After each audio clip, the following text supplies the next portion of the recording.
So I had two cars come through this winter, both 82 luxury cars. So I thought I'd do a quick video just kind of comparing them a little bit and giving some thoughts. So the first is a 82 Rolls Royce. So this is a Silver Spirit, and it is a very heavy car.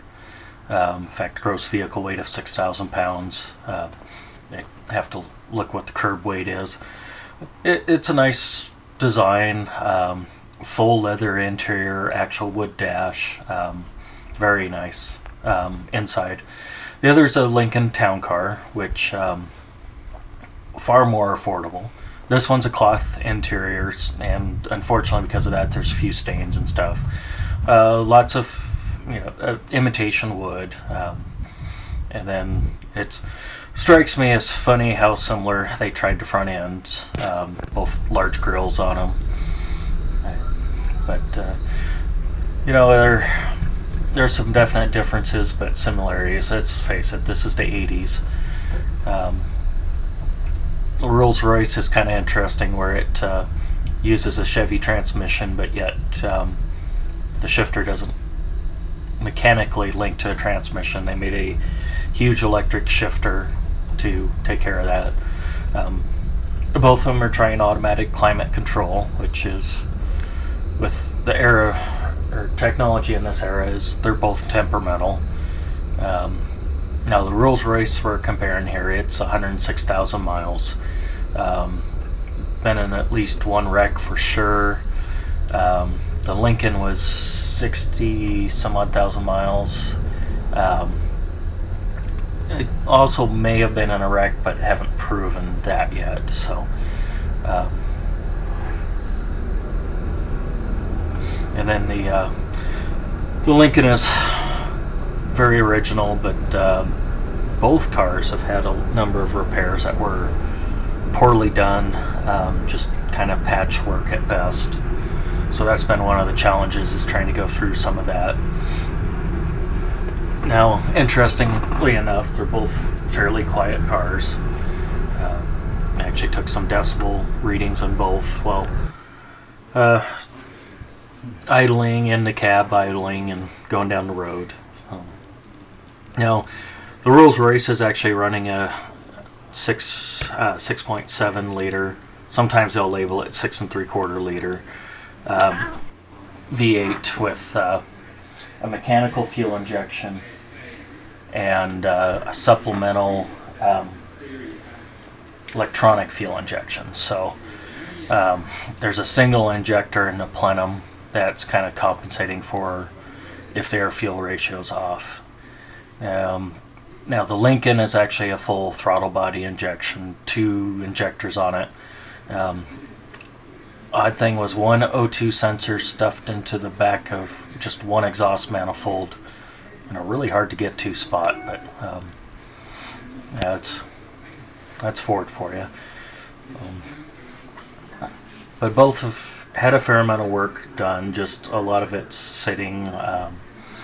Rolls Royce came out of California, so there's a lot of dried up hoses, and you can tell it's been heated up a few times. The Lincoln, I think, has always been kind of in the Idaho area, and it's pretty well kept.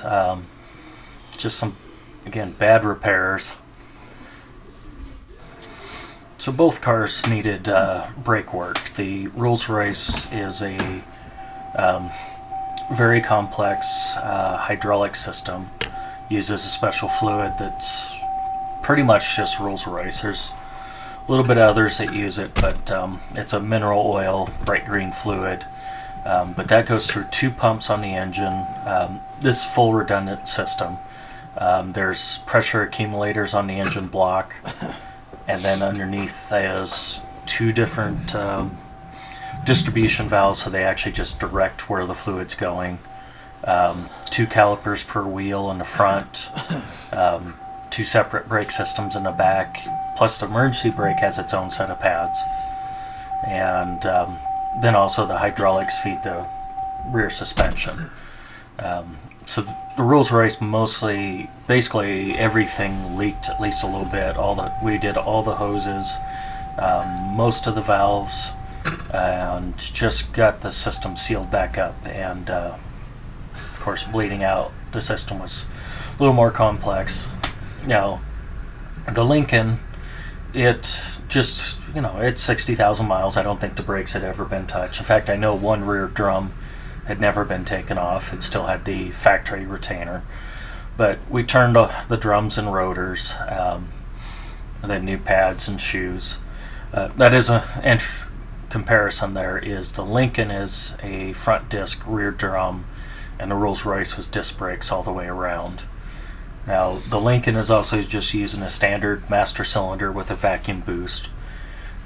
Standard brake fluid, much simpler. In fact, I think we did the entire brake job, including labor, for the cost of just 2 of the valves on the Rolls Royce. So much more economical. Basically, all the parts for Lincoln, I had my distributor in town just run out the parts. In fact, I think I had a box of everything the next day, and then we're up and going. The Rolls Royce, most of the parts had to come out of England, so some had core charges, so it was a lot of back and forth and expense trying to get parts for that. Both these cars have some weird little quirks, like the Lincoln electric windows it runs 2 windows at once. The front little, what used to be a wing window, will drop first, and then the big one. That's kind of one I found neat for some reason. I like the video right here where you can see just the Lincoln just floats.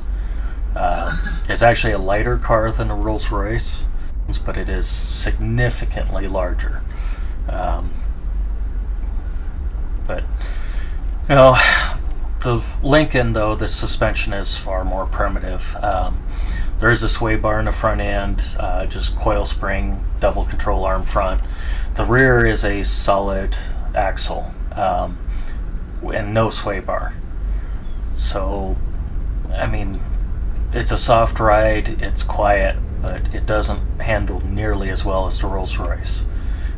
Plus, because it's so soft with suspension, if you start loading up people or stuff in the back, the rear end's just going to squat. It's going to change how it handles.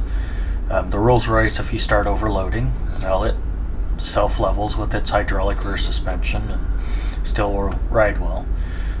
Rolls Royce is fully independent suspension all the way around.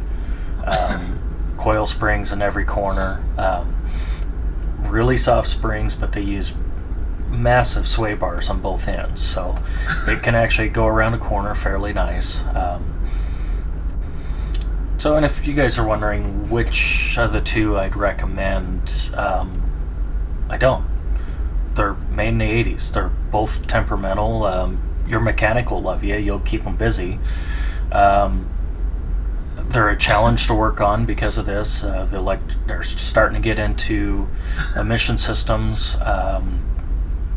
The Lincoln has got way too many fiddly bits that you can't replace underneath the hood, trying to meet emissions. Rolls Royce was a little simpler, a little better design, but now you're talking 2 to 3 times the money for parts, and if you can get them, and long delay to get them. But no, neither one of these cars is great. It's really, I don't recommend anything out of the 80s.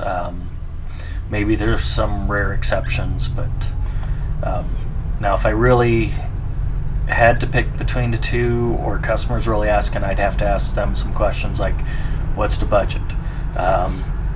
Because the Lincoln, I think the owner, you got it for, 3 digits on the price. I know he's less than $1,000. He never said exactly what. Parts were a fraction of the cost, and pretty much any shop should be able to work on it. There's a lot of them that would not want to touch the engine controls on this, and I don't blame a shop for that. The Rolls Royce, if you have the funds, is a very nice car. I like the overall drive better. Um, but again, you're putting the money in it, and long term though, the Rolls Royce may be a better investment. But either of these cars, guarantee you're going to put more money into maintenance than you ever spent on the car, and that you'll ever get back out of them.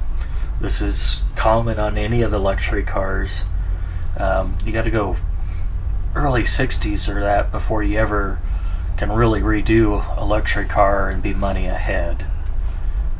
There's exceptions, but as a general rule, they're not a good investment. But the nice part is both of these customers absolutely love their cars. I enjoy the fact of how much they're, well, not when I go pick them up. The Lincoln I just had to tow back because blew up a starter. I'll do a video on that. But yeah, they enjoy their cars very much, and help them keep them going so they can enjoy them. So don't think this video is saying don't ever do it. It's, you know, like the Lincoln owner, he absolutely loves 80s American cars, and this one fits him well. And the Rolls Royce owner has always wanted a Rolls Royce since he was a kid. So buy what makes you happy. Just don't think of these as a good investment.